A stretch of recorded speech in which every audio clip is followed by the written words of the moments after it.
Kamu sedang melihat potret penuh matahari yang terbaik sejauh ini.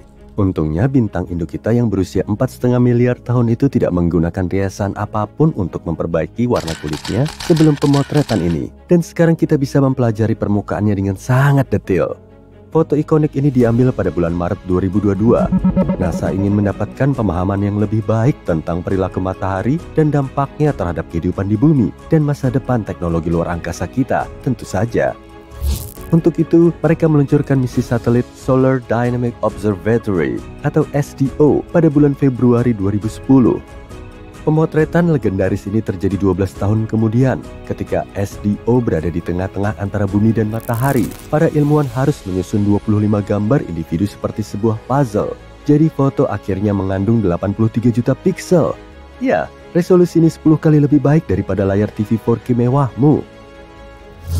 Lihatlah pola seperti kue yang menakjubkan ini. Biasanya permukaan matahari yang terang akan tertutupi oleh cahaya ketika kita mengamati bintang tersebut dari bumi.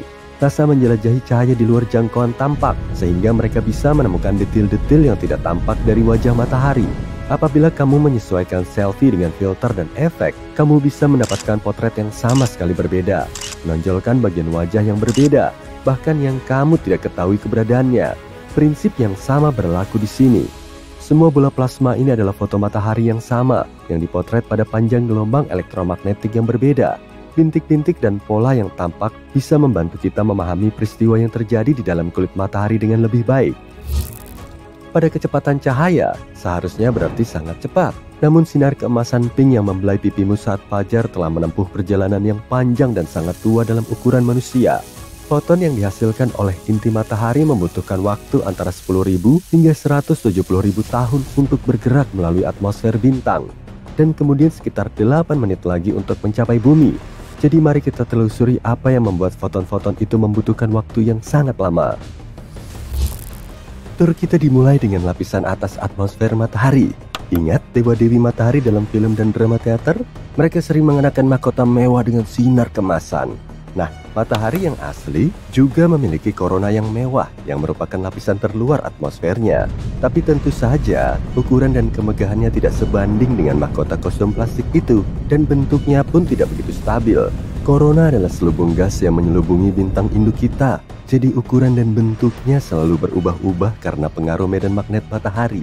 Kamu bisa melihat mahkota ini dengan mata telanjang dari bumi selama gerhana matahari total. Tampak seperti radiasi yang indah dan intens di sekitar piringan matahari yang sepenuhnya terhalang oleh bulan.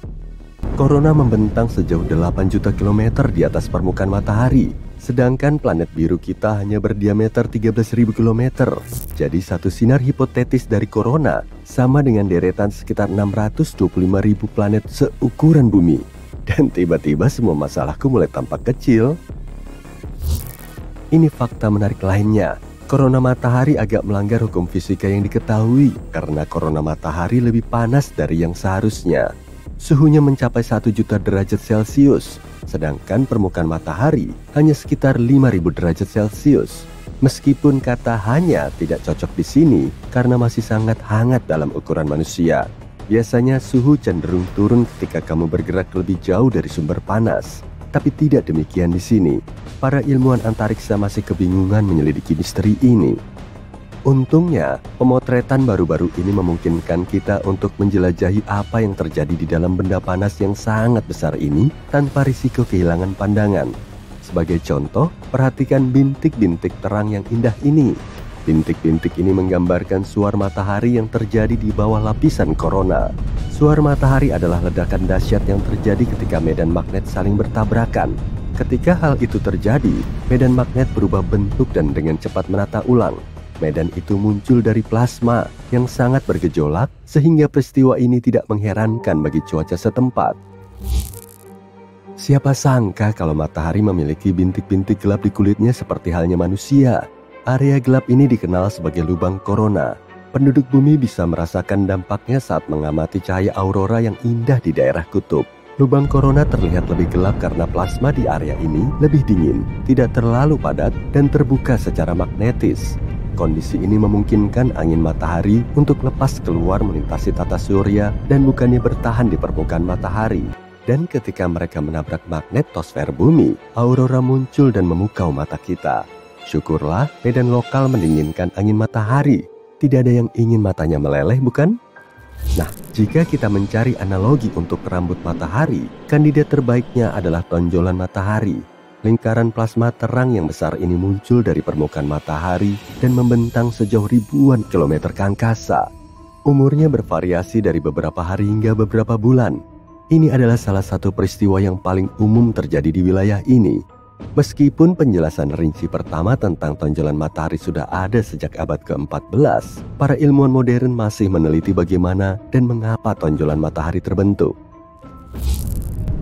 Menyelam lebih jauh ke dalam, kita menghadapi wilayah transisi. Ketebalan lapisan ini sekitar 100 km, dan cuaca setempat tidak bisa dibayangkan. Temperatur dapat meningkat hingga 500.000 derajat Celcius. Lapisan transisi berada di antara korona dan wilayah terakhir atmosfer matahari yang disebut kromosfer. Ngomong-ngomong, selamat datang di perhentian kita berikutnya. Wilayah kromosfer terkenal dengan misteri ilmiah yang disebut spicule. Ikuti ucapanku, spicule. Itu seru juga. Semburan plasma yang spektakuler seperti rumput ini melesat ke atas dari permukaan matahari dan mencapai kecepatan sekitar 100 km per detik. Seolah-olah mereka melompat di atas trampolin dari permukaan matahari. Setiap spicule bertahan selama beberapa menit di angkasa sebelum jatuh kembali ke atmosfer matahari. Para astronot mengalami kesulitan untuk menjelaskan bagaimana partikel bermuatan magnet bisa lolos dari gravitasi matahari yang sangat besar ketika berada sangat dekat dengannya. Jawaban yang mungkin muncul pada tahun 2017. Sekelompok ilmuwan menemukan bahwa partikel netral memberikan daya apung ekstra kepada partikel bermuatan magnet agar melepaskan diri dari gravitasi matahari untuk sementara waktu. Itu lebih baik daripada penjelasan sepupuku yang mengatakan pikiran bahagia dan debu peri. Ya. Sekarang mari lanjutkan perjalanan 1700 km ke dalam melalui kromosfer untuk mencapai permukaan matahari, fotosfer. Tebalnya sekitar 400 km. Tapi tidak seperti planet bumi, permukaan matahari sama sekali tidak padat atau stabil. Temperatur di sini sangat panas sehingga tidak memungkinkan adanya materi. Di sisi lain, para ilmuwan sering menyebut plasma sebagai wujud materi keempat. Dan mengapa tidak? Plasma terbuat dari atom yang terionisasi dan elektron bebas, sehingga pantas disebut materi. Lalu apa masalahnya? Mungkin suatu hari nanti kita akan bertemu dengan peradaban lokal masyarakat plasmoid. Tapi kupikir lebih baik kita melewatkan pelukan hangat mereka. Kau tahu kan? Panas, panas, panas. Bagaimanapun, fotosfer adalah perhentian terakhir kita karena manusia tidak memiliki teknologi untuk menjelajahi matahari lebih dalam. Jadi jika kalian ingin belajar lebih banyak, kalian harus menciptakan pesawat ruang angkasa kalian sendiri. Tapi waktu sangat terbatas. Kalian hanya punya waktu sekitar 7-8 miliar tahun. Setelah itu, matahari akan memudar menurut perkiraan para ilmuwan. Sebenarnya, para ilmuwan yang sama akan pergi duluan. Namun, kamu memiliki pesaing yang serius. Parker Solar Probe milik NASA adalah juara saat ini untuk penyelaman terdalam ke matahari. Wahana ini berhasil menempuh jarak 7,3 juta kilometer dari permukaan matahari menuju intinya pada tanggal 27 September 2023. Dan kemudian, Parker Probe mengulangi rekornya sekali lagi pada bulan Desember di tahun yang sama.